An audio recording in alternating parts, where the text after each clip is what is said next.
All right, chortles and guffaws. It looks like we might have time for a little bit more disco before the night is through. So let's get into it. Disco Elysium, that is.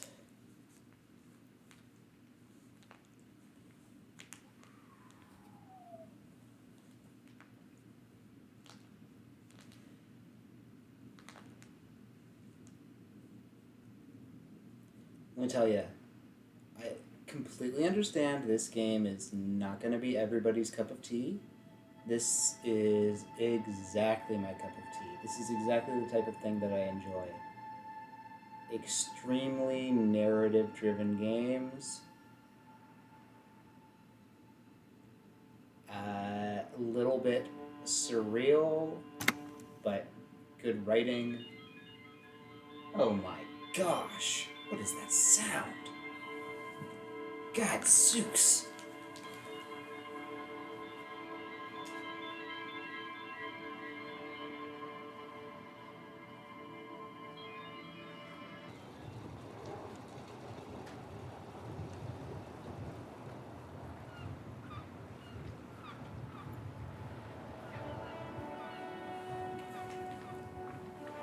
Anyway, as I was saying, I think this could not be any more my cup of tea without, I don't know, without me moving to England. So I really, really want to check out this halogen thing. Before you stands a motor carriage. The bodywork is covered in blue and white livery, bearing the number 57. This must be the infernal machine that tore you from oblivion. The Coupris Kineema motor carriage.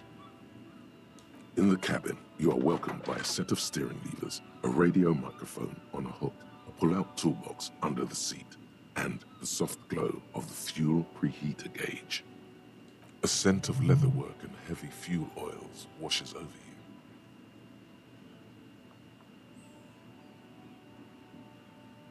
Kim, how do I turn on the headlights? All right. Ready? I turn, you press start.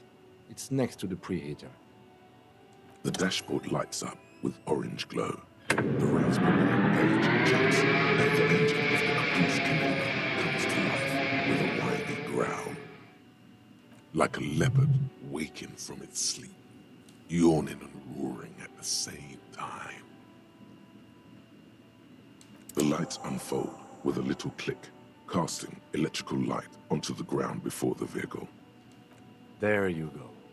I'll turn them off from the remote once you're done. We just need to stand in front of the machine now. All right, let's check it out.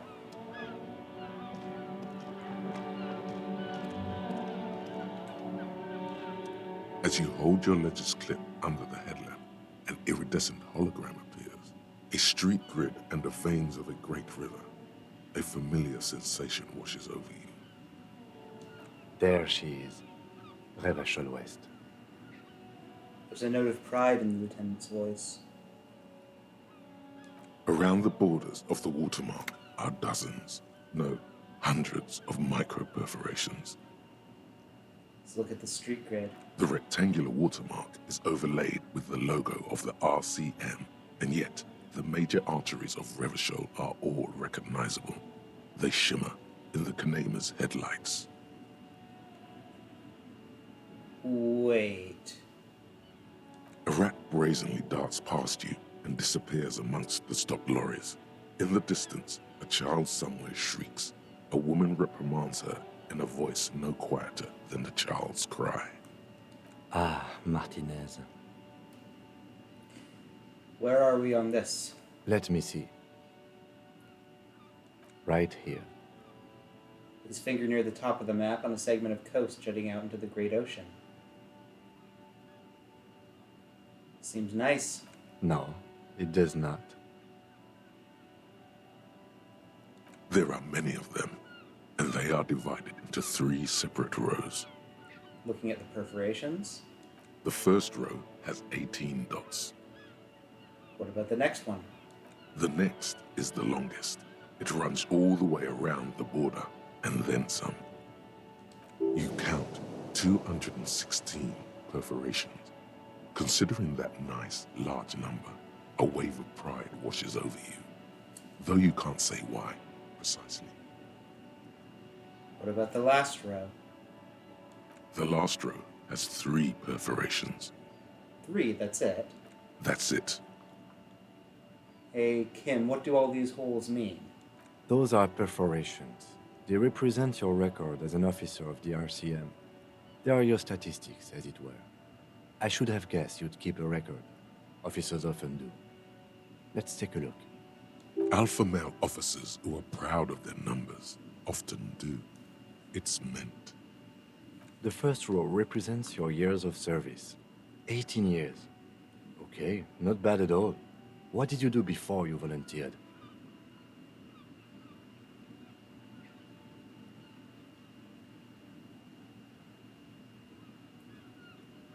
Wait, 18 years I've done this? That's what it says. I might have guessed even longer based on your age. What did you do all those blissful years of your youth? Feel like I just went around apologizing all the time.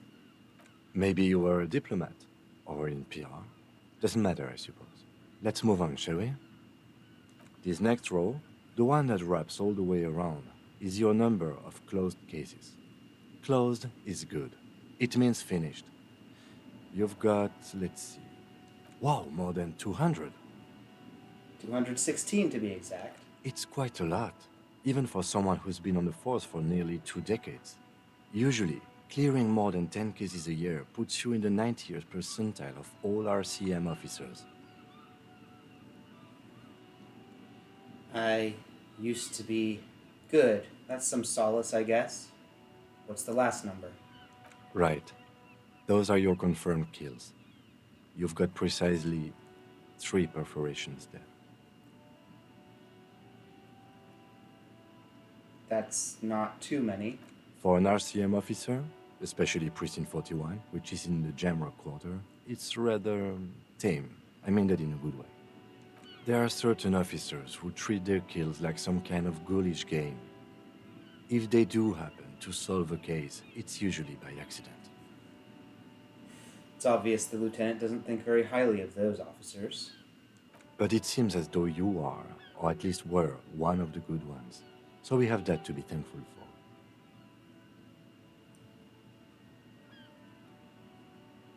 for. Have you ever killed anyone, Kim? Yes, How do you handle the strain? everyone has their own method of coping. Some more effective or self-destructive than others. It gives you a meaningful look. Personally, I find it helps to keep up a few hobbies. Like what? Oh, this and that. Let's not get into it now. Maybe I should find a hobby. Why not gardening? You've already got the gloves. Thanks for this. The lieutenant nods. Okay, let's go. Right. I'll go turn off the lights. He presses a remote control on the key.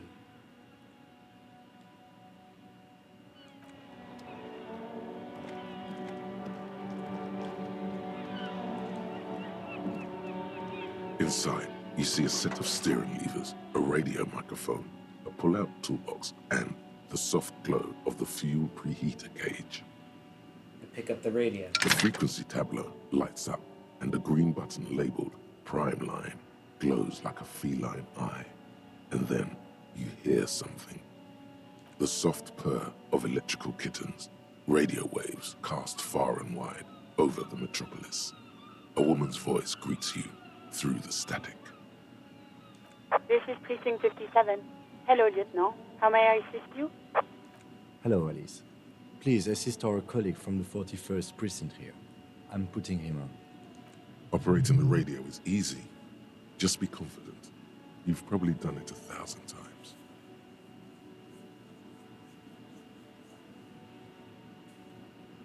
Hi, Alice. This is the officer from the 41st Precinct speaking. Nice to meet you. This is Officer Alice Demetri, Precinct 57. How may I assist you?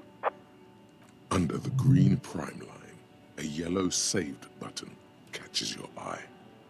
You wonder what the lieutenant's default radio station is.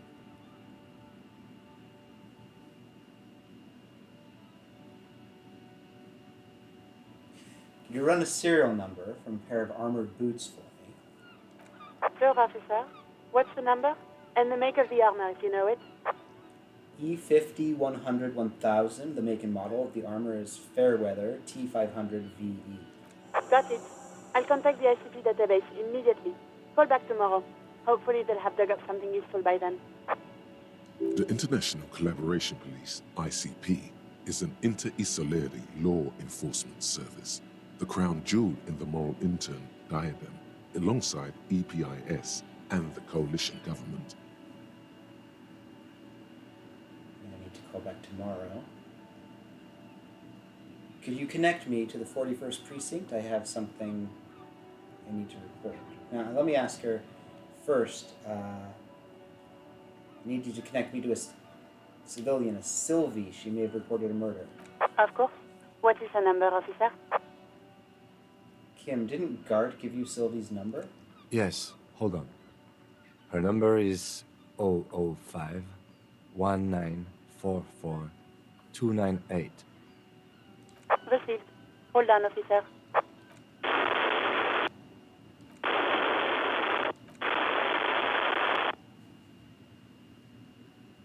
I'm going to start slapping a marching rhythm on my thighs. Give it a minute. She might be busy at the moment. Takes a bit to get to the phone.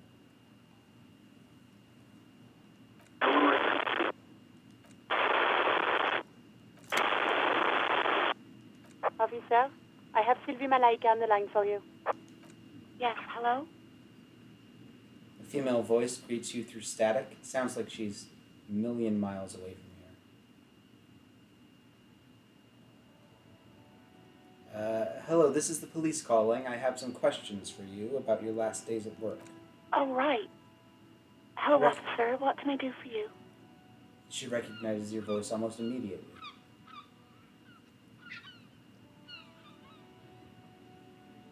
Was it you who called the police?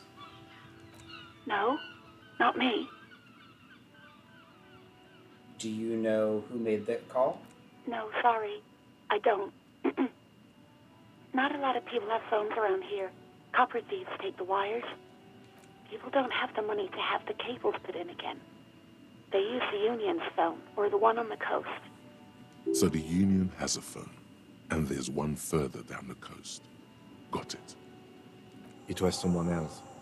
We'll find them sooner or later, officer. It just might take a while. But why didn't you call? Didn't a corpse behind your workplace bother you? What? Of course it bothered me. But I thought the union already knew about the corpse. I meant us. You should have called the police. No one calls the police. The union would get angry. What do you mean by that? You know, what the union says goes. People listen to them and they take care of their own, which is like everyone here.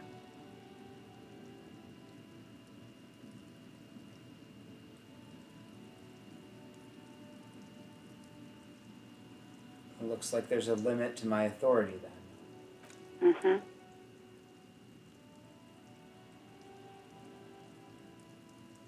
Tell me why exactly did you let a corpse hang in your own backyard for weeks instead of calling us? I didn't want to get in trouble with the others.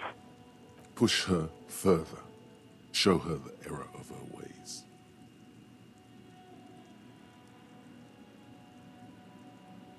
What others?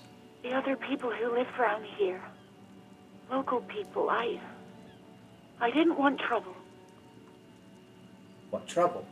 You don't live here. You don't understand. Squealing is frowned upon here. Everything is dealt with, well, by the union, internally. Please, I just didn't want any trouble. I see. Don't worry about it, I understand. You do? Oh. What else can I do for you? Okay, next question. Yeah, go on. You quit your job at the Whirling. Why? You mean, why did I leave the bar? Honestly, I'm not really comfortable discussing it with you, sir. Why not? Wait, why aren't you comfortable discussing it with me? Let's just say I left because I needed to get away from someone. Okay. Did you leave because of Gart? What? No, why would you even think that?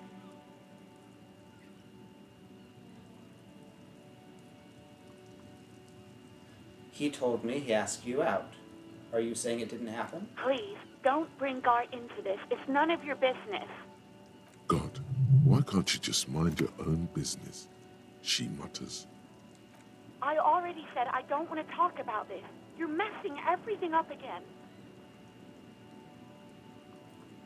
Do you know who put the victim's clothes in the trash? No, I don't know. It wasn't me. I haven't been out there since. I was terrified of the stench and the corpse. Do you know how my paperwork ended up in the trash container behind the Whirling? Well, you tried to jam it down the toilet, sir, clogging it completely. After I had unclogged the toilet and retrieved the paperwork, I threw it out in the trash, thinking you didn't need it. I am sorry about that. Anything else, Detective? She doesn't sound like she's actually that sorry. Have you seen my gun? Please, no. Not this again. Everyone saw your cool gun, Detective. She sounds beyond exacerbated. I showed you my gun. When did it happen? You were trying to impress some people with it. Everyone was eating, and... She stops hesitantly, not sure if she should continue. Actually, and what? What did I do? You were waving it around in everyone's face, begging them to describe it. You said it calms you, and then you started making suicide jokes. It got pretty graphic. Oh, those again.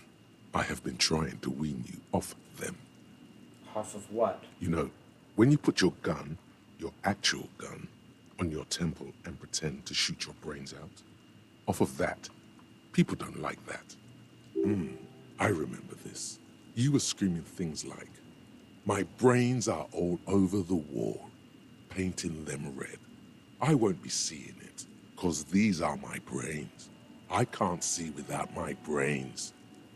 Very nice visuals there.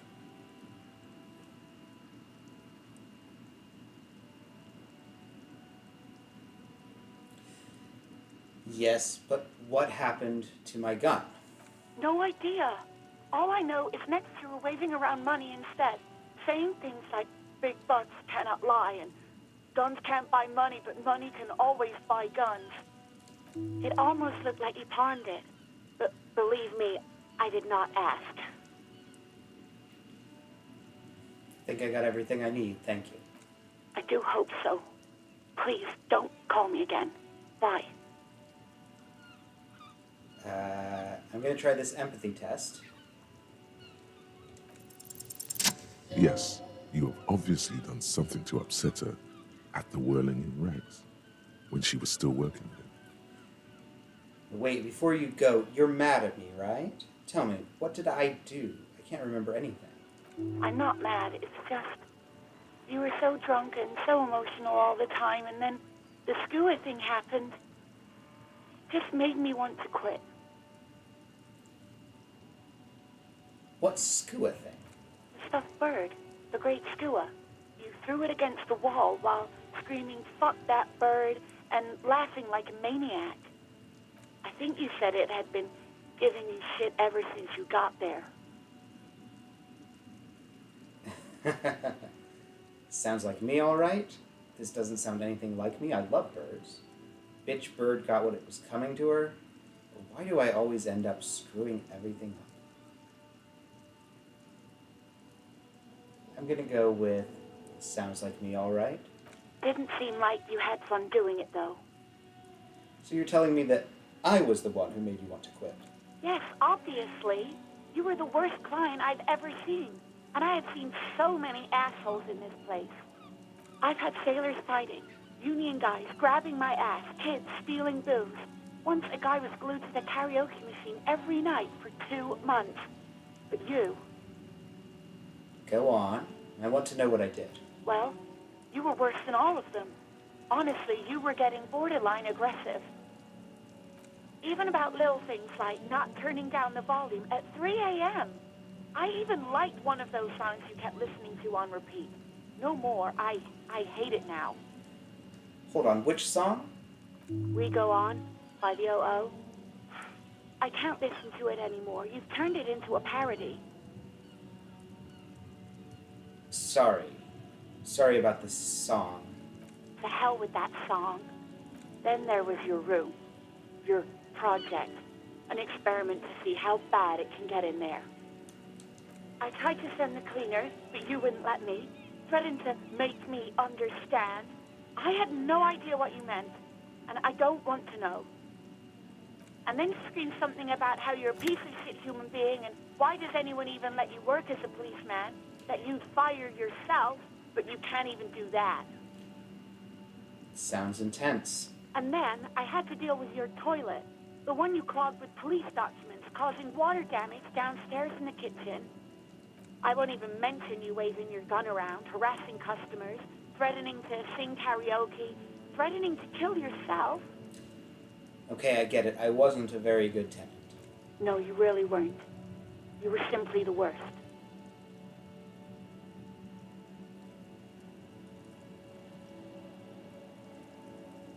I am truly sorry for everything, Sylvie. God, I knew I shouldn't have brought it up. Just try not to call me again, and let's pretend it never happened. What else did I sing besides the O.O.? I'm looking for a song. Oh, all sorts of things. From disco, rock too. So much disco and rock. Was I singing The Smallest Church in Saint-Saëns? Yes, that's the one you like to sing along to the most. The later it got, the more that one came on. Interesting. You still have to find a copy, though, before you can blast it. When I spoke to Gart, it seemed like he thought you left because of him. Wait, really?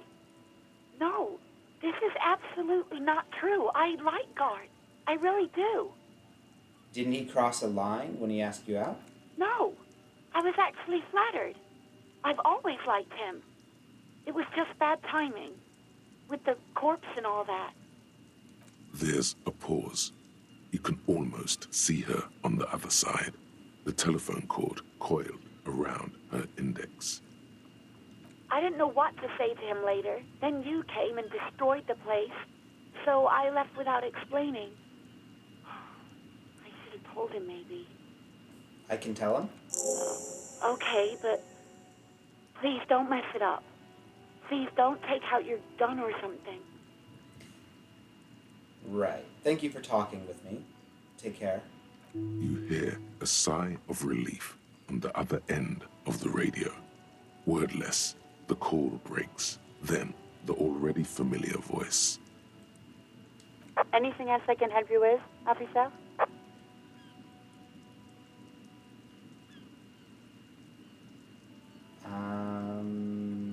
Can you connect me to the 41st Precinct? I have something I need to report.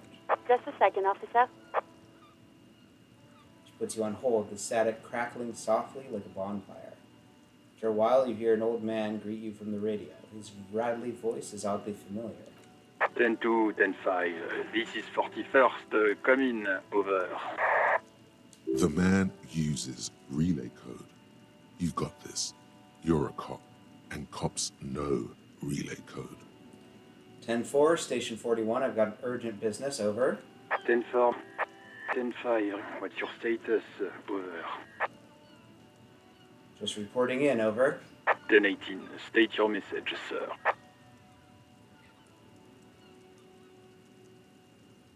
I'm in dire need of financial assistance. 10-4, I hear you. I don't have the authority to grant your request, but... Is it him? What does he want? He says he needs money. Don't give that asshole anything. He's just gonna drink it all. All right. That's a negative on the additional funds, sir. Over.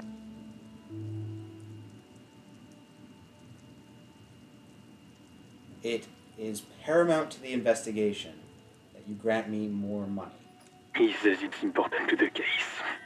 He isn't getting a red cent. You can tell him that. Request denied, sir. Over. Please, I'm begging you here. I don't have a place to sleep tonight. He says he's in trouble. Doesn't have a place to sleep. Well, I guess he'd better crack the case before sundown then. Vicmar said... Okay, I heard you. No funds. Anything else, sir? Over. This might sound odd, but there's personal details I'd like to discuss. 10-4. Your badge should have most of your personal details. Look over that. Over. I don't have it. My badge. But you said... never mind. 10-9. Over. My badge, I can't find it anywhere. Basically, it's gone. 10-4, message received. This is a very serious situation. I need to 1022 the captain. Over. Any other good news? He's saying he lost his badge. You what? He lost his badge? Who lost his badge? Dick fucking Mullen. Who do you think? It's Officer Dick Mullen from the bestseller Dick Mullen and the Lost Identity. He says, fighting off laughter. Dick Mullen is not your name. It's the name of a fictional detective who would not lose his badge. Ha ha, officer has lost his badge. Ha ha. Like I'm the first cop to ever misplace his badge. He says this has probably happened to other policemen before him and laughs sarcastically. Oh goddamn it! Is he fucking kidding? The whole station's gonna be dicked for this. Satellite Officer Vicmar is wondering if you might be joking and adds that this tarnishes the reputation of the entire station. Over. Mullen dicked us. Can't we just move on? I just want to report it and be done with it. 10-4, I hear you, officer. I'm just going to make a note here that you are in pursuit of your misplaced badge. Over. Fuck me. Mac, come here. You've got to hear this. Dick Mullen lost his badge. What's going on? Super Cop here lost his badge. He lost his what now? His badge. He lost his goddamn fucking badge. Could you all please just stop saying lost his badge for a moment? He asks you to please stop saying he lost his badge.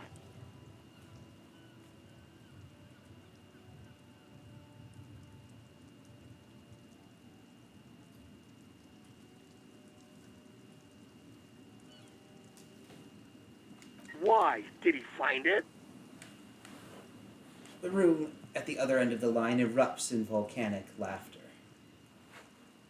Sergeant Orson was wondering if you found your badge yet. Over. You don't have a comeback. Sorry. It's hard to think like this. I'm going to say nothing. He's not replying. Looks like he's still looking for it.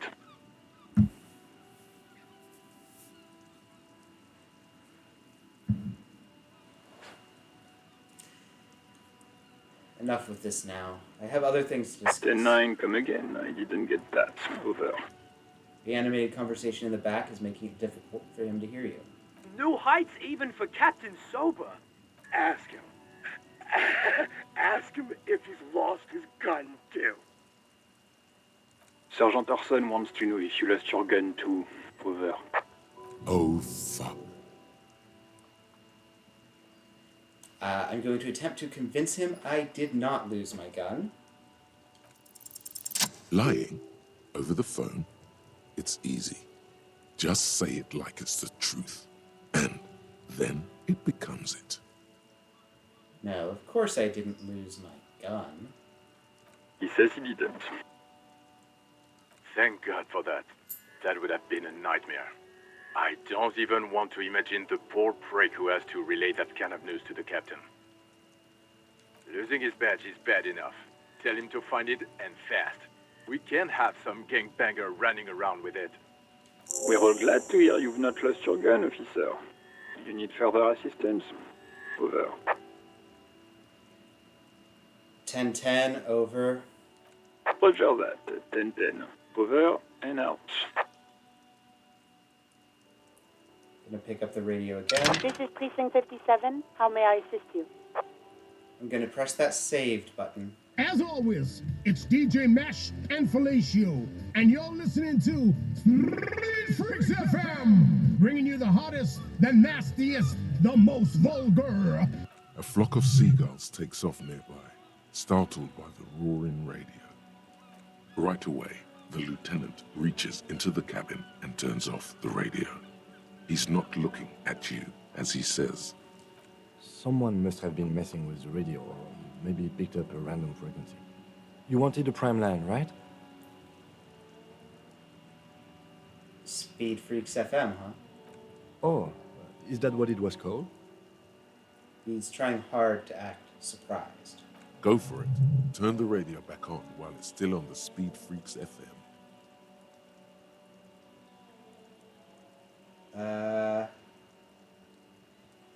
Gonna pick up the radio again. Souped up motor carriage for one bad mama's boy, for the heavier foot and the freaky animal. God damn it! The lieutenant moves quick as a viper as he switches off the radio and sets it on prime line. Then he turns to you. Look, it helps me to stay alert on long nights, okay? It's a method. I'm not some kind of speed freak or... He shakes his head, furiously staring at his feet. What about heavy of foot? You would be too if you had this motor carriage. He snaps half seriously. But seriously, let's quit joking around, alright? We have a case to investigate. He turns back to the cabin. This is Precinct 57. Can I connect you to someone? I'm done with the radio for now. 57's over and out. In the cabin, you see a set of steering levers, a radio on a hook, a pull-out toolbox, and the soft glow of the fuel preheater gauge. Let's check out the toolbox. A metallic drawer slides out from under the seat and clicks into place. The tools inside are neatly organized. Take what you need, officer. It's going to be a long case. I'm not protective of my tools, like some men are. He's clearly a little protective of his tools. But what can you do? Work is work. Let's take the flashlight. It's robust, weatherproof, and well-made. Police issue, blue. Lets you see things in the dark you would otherwise miss. Let's take that pry bar. The pry bar feels nice and cold in your hand, heavier than you'd think. Useful for opening all sorts of doors and lids. Let's take those chain cutters. The handles are long and sleek. Snap, snap, go the cutters in your hand. You can do good work with these. Cut chains, locks, and ropes, especially belts. The pull-out toolbox slides back into its nest. Preheater gauge casts a warm glow on the steering levers and the radio on its hook. Let's tap on the gauge. As you tap on the gauge, the indicator pin jerks as if startled. It's in the large orange sector, indicating the engine is warm. Next to the gauge is a red switch labeled heat. Now, that's enough fun with the foldable headlights. I know they are mesmerizing. They are also fragile. I'm not going to turn it on for you again. Let me check out the steering levers. The white suede feels luxurious under the touch, and the metal clutch handle so very familiar in your palm. Your fingers waste no time closing around the handle. Clutch disengaged. Release the handle. Clutch drops. Right foot yearns for the familiar touch of the accelerator pedal. You have synced with the machine's mechanical circulation. How are you, my friend? The smell of freshly treated leather, the lack of dirt and dust on the dashboard, and a neat little brush in the cup holder, all seem to be whispering, I'm good, cherished and cared for, in the hands of a tending owner. Do I know how to operate this machine? You feel an uninterrupted connection to the mechanics.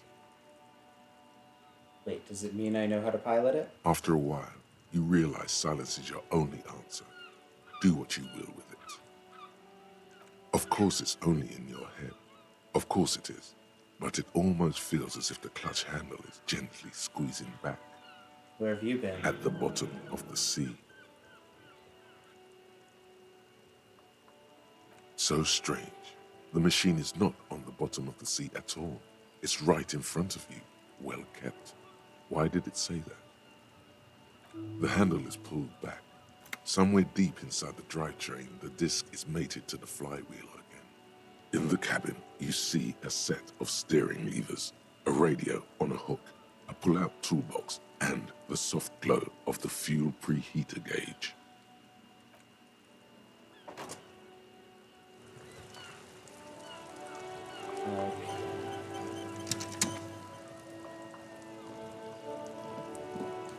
Let me take a look.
Thought cabinet.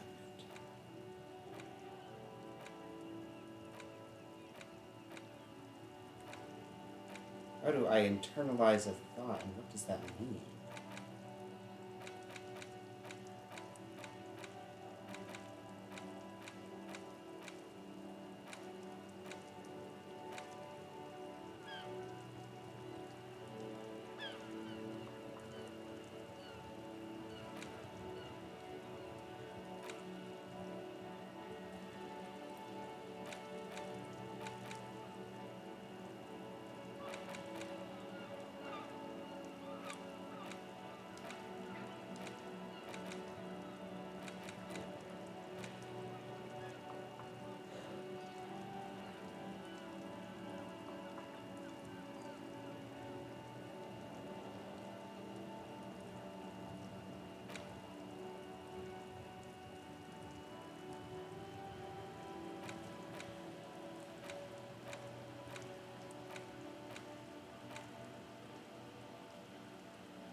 So, I'm not quite sure what this even means. But it sort of seems like if I internalize a thought, then I will sort of be working on it. And I might solve it and then something will happen.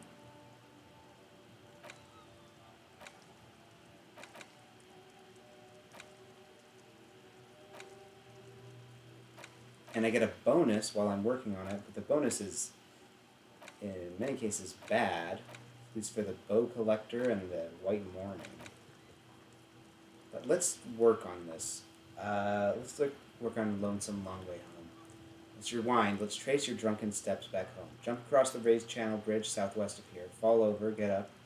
Get off the asphalt in 20 minutes. Shuffle your feet through courtyards, scaring little children. Go under the great raised motor track, the 881. The streets are frozen this time of year, caked with ice. Walk down Main to Perdition. There's a side alley here, and your footprints in the mud.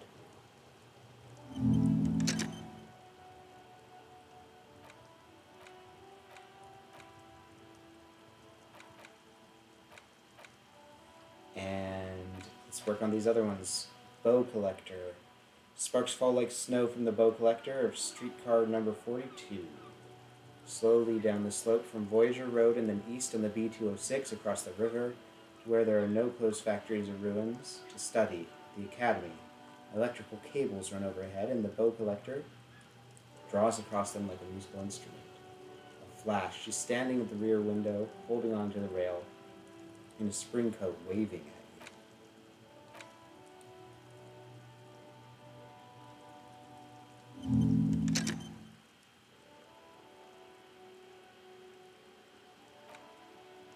And let's work on this one. You see yourself from above. You're passed out on the blue tiles of the hostel room floor. Even from this distance, you can see your eyelids flutter. At the mention of what? Great white object, letting out its sweet smell like a lily of the valley. The little man's forgotten its name, but he still remembers the feeling. And look, he moves. The feeling animates him. He instinctively reaches out for the feeling's best friend, a bottle of Commodore Red. He puts on his disco clothes and gets smaller and smaller.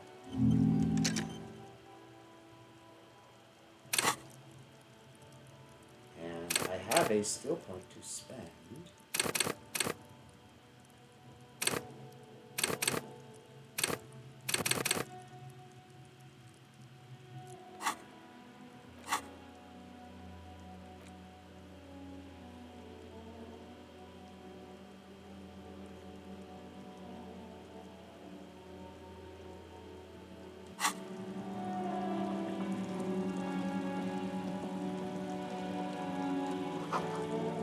Great tectonic force has cracked the pavement like an eggshell.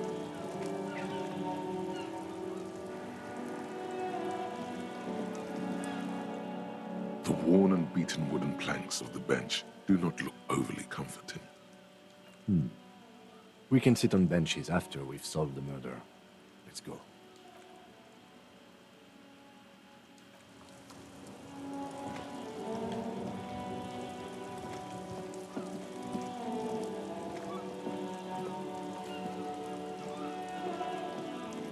This Post Lavantorie mail collection box has been heavily vandalized with graffito. A closer inspection reveals 2 bullet holes in the front. A faint sticker on the side reads, RCM Emergencies Desk number 8102, with a slogan, Mankind, be vigilant. Good mail delivery box.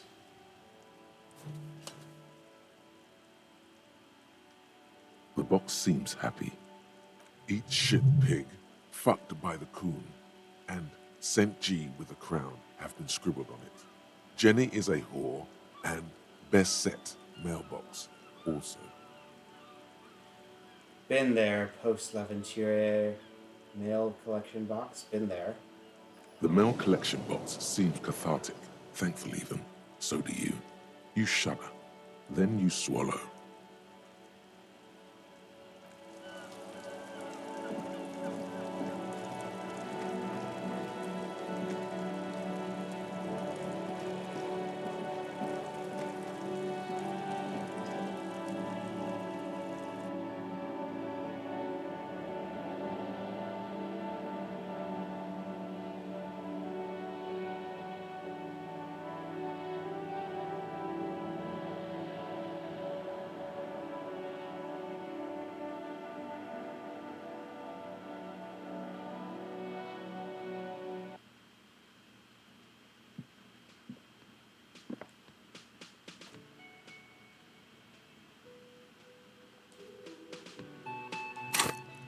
I'm gonna unequip this flashlight. It looks stupid carrying it around.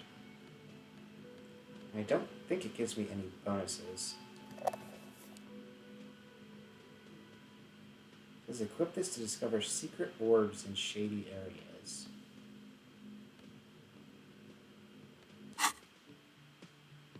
It's not shady here, so...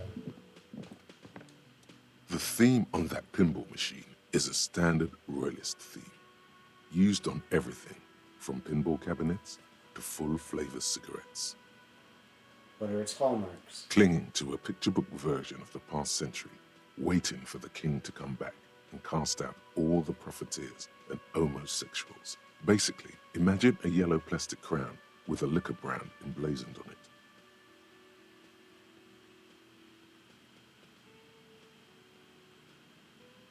the idea of a king in a century gone is pretty fascinating. The sentiment is called anti-centennial nostalgia, pining for a time before the turn of the century. It's common even now, after 50 years.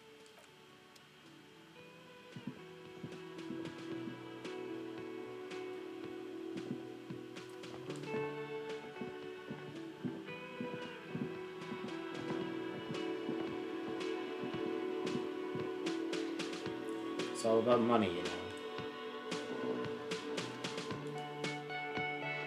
You gotta spend money to make money.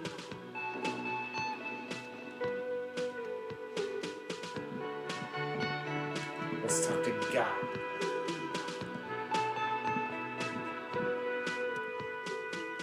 Can I help you?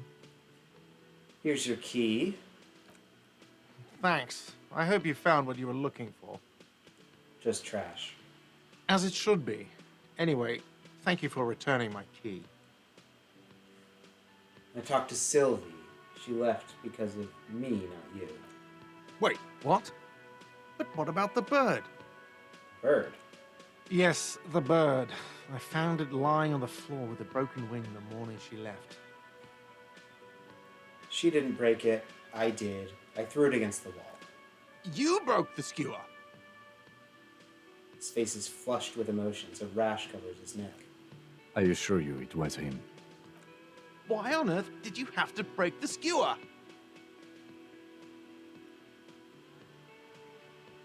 You tell me.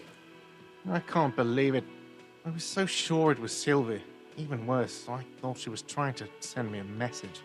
Symbol of hope and all. A tender type of hope. Something stirs in you. Perhaps this is why you broke it. All right. Did she say anything else? About me, you know? Did she say anything about me? She said she was flattered. It was just bad timing. Really? I should give her a call then. The man doesn't know what to say. He wipes his brow and stares at the counter. Thanks, I guess. Was there anything else you wanted, or...? Gart, I saw another thing at the whirling. Another thing. Great. I love those. Yes? By the way, I'm going to sing karaoke here. Absolutely out of the question. Absolutely in the question. First we find a sad banger. Then we sing this place to shit. Your body is ready, sire. Bye. Alright, let's check out the kitchen. Dishes are drying, the smell of chemicals and pine trees.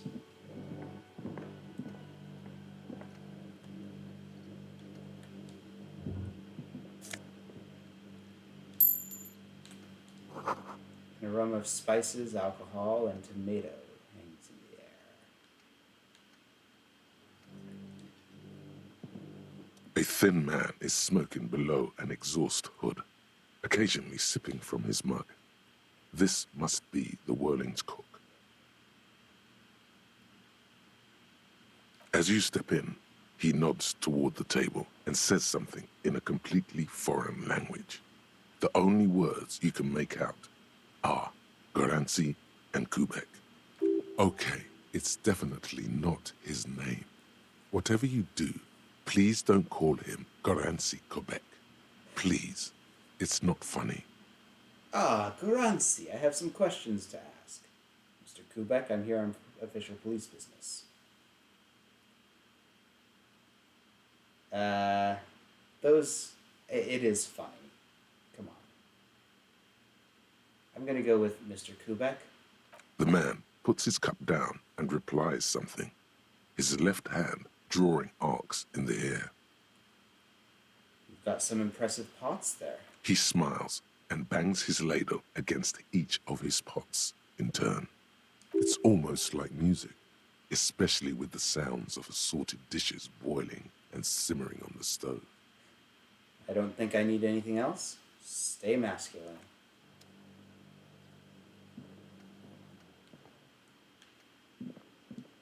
see a heavy steel door with a prominent dimple lock.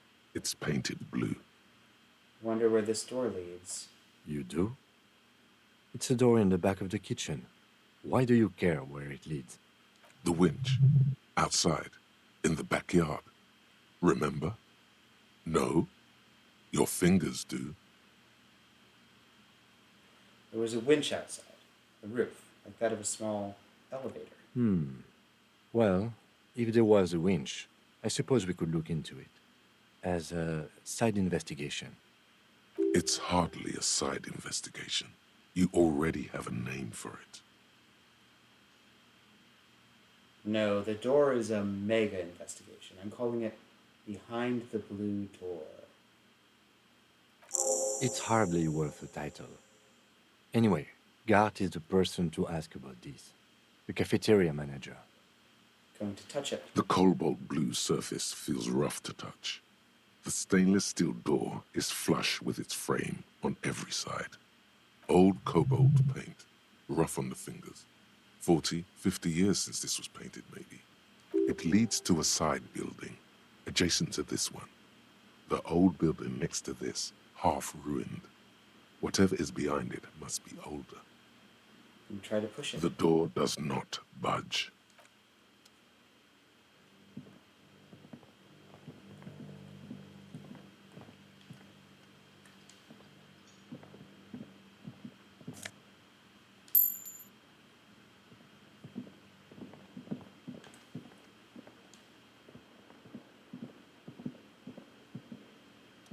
Can I help you? Another thing. Great. I love those.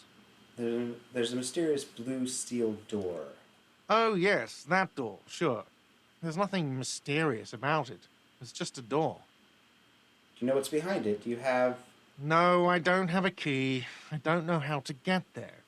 And I don't care either. It's not like I've been wondering about it for 10 years. It's just a frit warehouse, probably.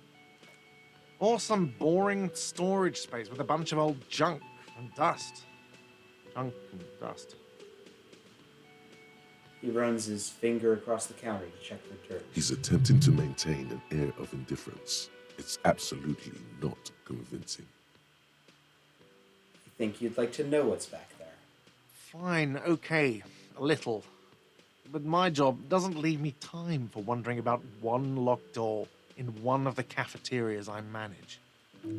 So I haven't opened it. I have cleaned the whole place 100 times over, though, after the animals. And I haven't found a key, so good luck with that. Yes?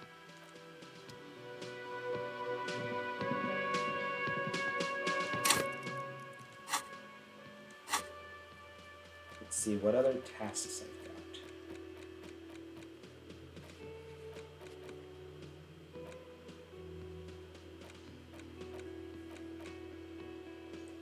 Easy one. Ask Kim to tell you about the case.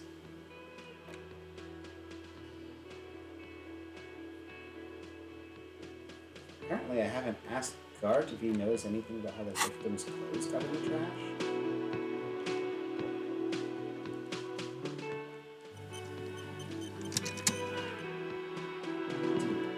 I remember seeing an option that I haven't tried yet, but let's see it. Can I help you? Another thing. Great. Yes? Alright. I'm gonna ask Kuno about it then.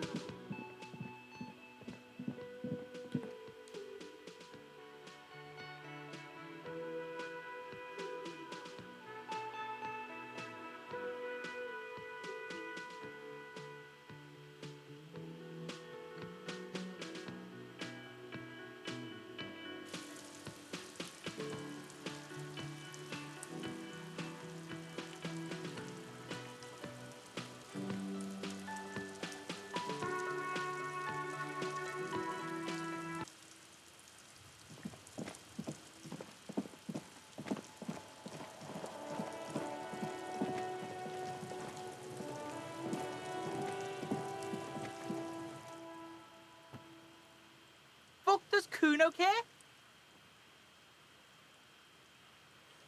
I have more questions about the crime scene.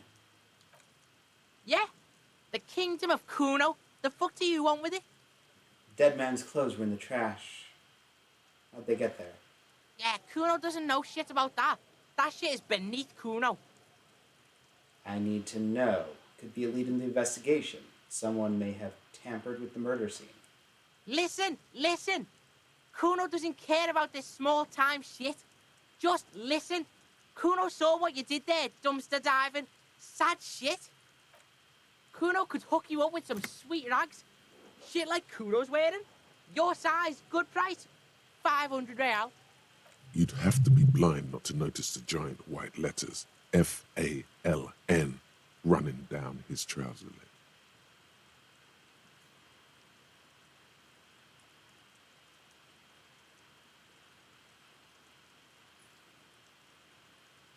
All right, entertain me. What's so great about these pants? Pig, these are found modulars. Liquid fit, performance crotch, urban survival shit. Made in Mirova by scientists. Pants scientists. Believe it, you need this shit. He unzips his jacket to give you a quick peek at the plastic wrapped pants. They're graphite black and look brand new. These could drastically improve your chances of survival in the urban wilderness. Coach Physical Instrument endorses these pants. They are tartan ready. They will also make you into an idiot. I'd asked you what happened to his clothes. You must have seen them lying around. Look, Kuno ain't seen shit lying around, except for that up there. Now, you want performance gear or not, Grandpa?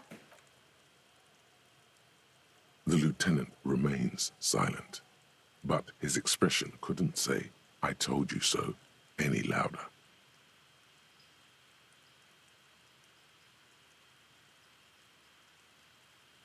I might be interested in the pants. Let's talk about this later. All right, Pickle. Shit's rolling. Don't do business with the pig, Kuno. He's gonna steal all your money, Kuno. As you can see, Kuno and C don't trust you. Can't do business without trust. There's more to his distrust than being a pig. He feels threatened by something obscure in you. What that is, however, remains a puzzle for now. There was also a mug in the trash. The fuck? A mug in the trash? Is this about the fucking clothes again?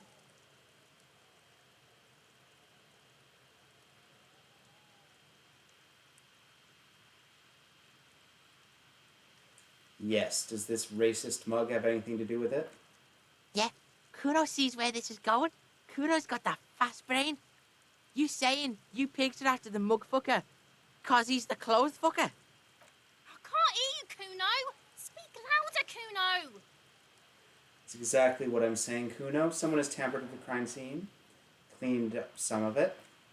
Shit, that's tense. Someone's going to the beat-down basement, huh? Mug guy gonna get tied to the radiator. He nods in approval. Kuno doesn't know who put that shit in there. And if he did, he wouldn't squeal. But if you find out, maybe you can... Tell the Kuno who it was. He's curious. He likes putting two and two together here. Stop turning into a pig, Kuno. They're trying to get you hooked on the snitching.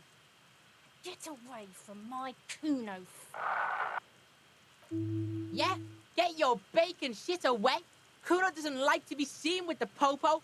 Get your shit done and out of Kuno's face. Let's talk about something Yeah, whatever. else. Kuno doesn't give a shit.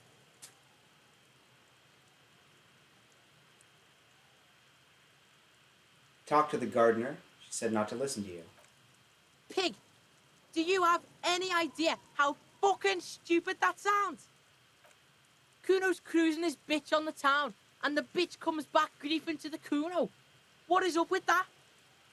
Get the fuck out of here, fat ass. Those pants are too small for you. The pants are totally okay. Don't listen to her. She's trying to give you body image problems. Gotta figure out what's going on with this kid. He's on your crime scene, bossing you around. And he's been here for some time too. This is where he hangs out. You have to get more out of him.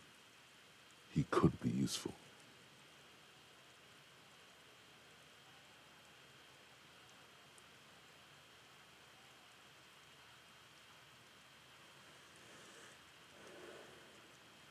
Kuno, City of Rage, Night City. What's going on there? I'm intrigued. No! Evil shit behind the fence hacks like she's coughing up a furball. You told him about it and now he knows your name! The city is not fucking lame. You are lame.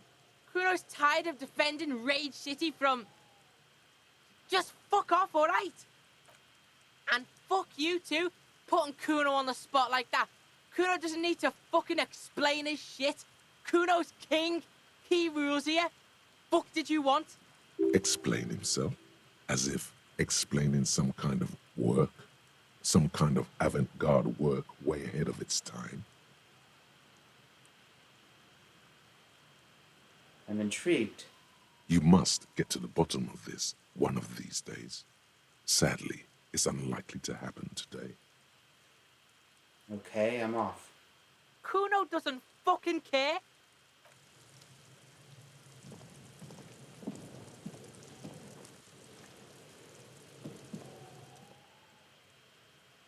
Yes? Tell me about the case again. What do you want to know?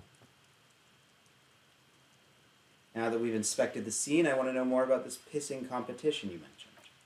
What's there to say? It's just stupidity.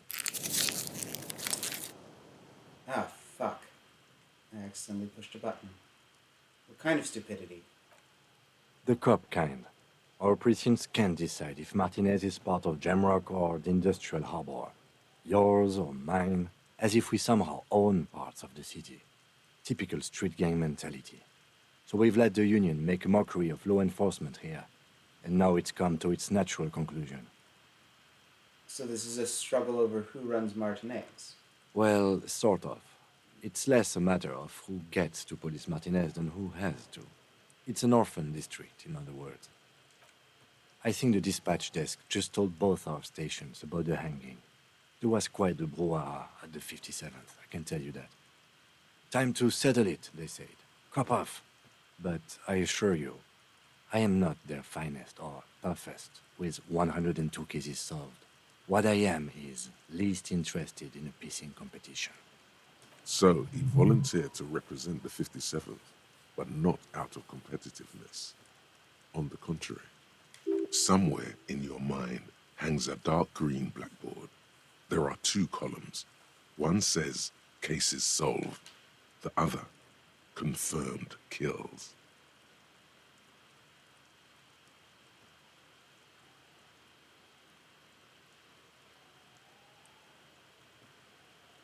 For some reason I thought you had 104 cases solved. Well, technically, the official record keeper has been known to double count murder-suicides. A common accounting gimmick used to inflate precinct stats. You're still a good cop, right? I'm good enough for this case. I'm not here to compete. I came because I had to. My fellow officers, the sergeants in particular, would have made this scene into a circus. I wonder what that says about me, that I was sent by my station? It's all part of the master plan, you see.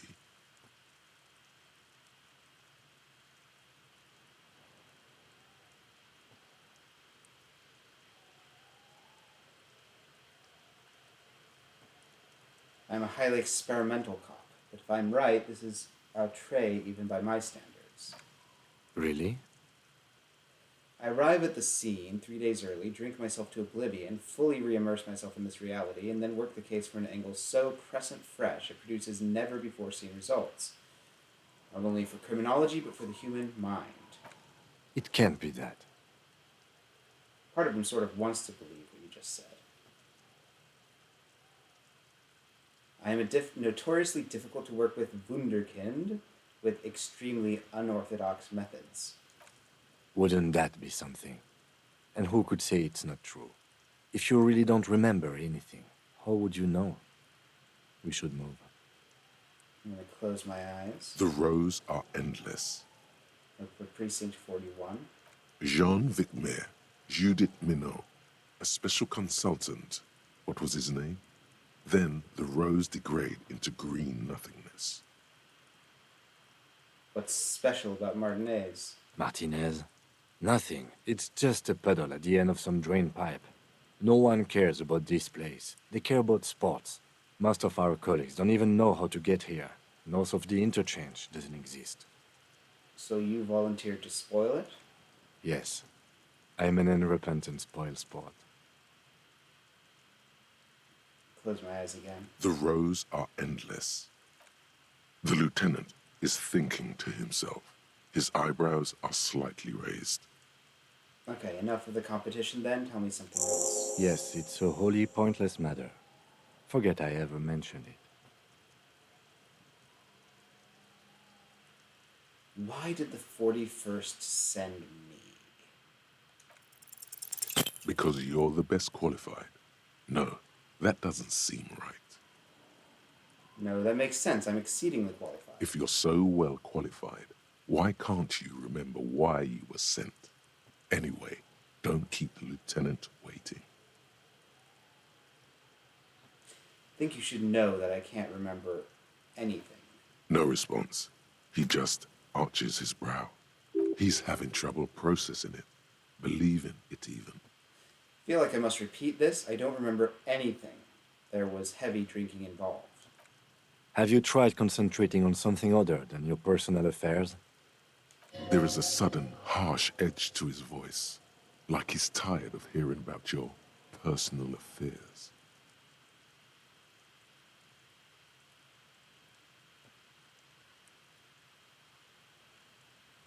So what should I concentrate on? Try work. The case at hand. It can work miracles. But I'm completely lacking in basic information about even this organization we're in. Can you help me? Fine. We should get through this day first. Off hours begin at 9 p.m. If you're still having trouble then, I can give you an orientation. But what's wrong with personal affairs? Not a fan. It's just the nature of lieutenancy. The RCM deploys a self-styled structure called the Decomptage as its chain of command. Every lieutenant is responsible for 2 sergeants and 8 officers. That means the average lieutenant has to deal with quite a few personal affairs. Even you know this. I'm afraid this is a medical situation. Really? You look fine to me. Talking serious, unbelievable damage here. I saw myself in the mirror and I had no idea who I was. This psychodrama is unbecoming of an officer. Clearly, he prefers to think you're malingering. He cannot fathom that anyone could drink so much as to retroactively erase their entire life. It's not psychological. Some sort of major brain damage has occurred on an unprecedented scale. Then you should consider seeking medical attention. You can use the radio in my Kineema to call your station's Lazareth. Was there anything else you wanted? No.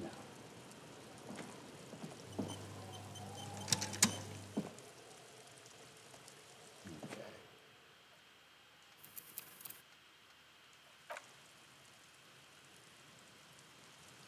Man, I wish I hadn't accidentally used that health item when I only had... whatever. Hopefully it doesn't come back to bite me later. I think we're going to turn it off for now. And then we will come back maybe later in the weekend, maybe in a few days. Who's to say? Bye-bye.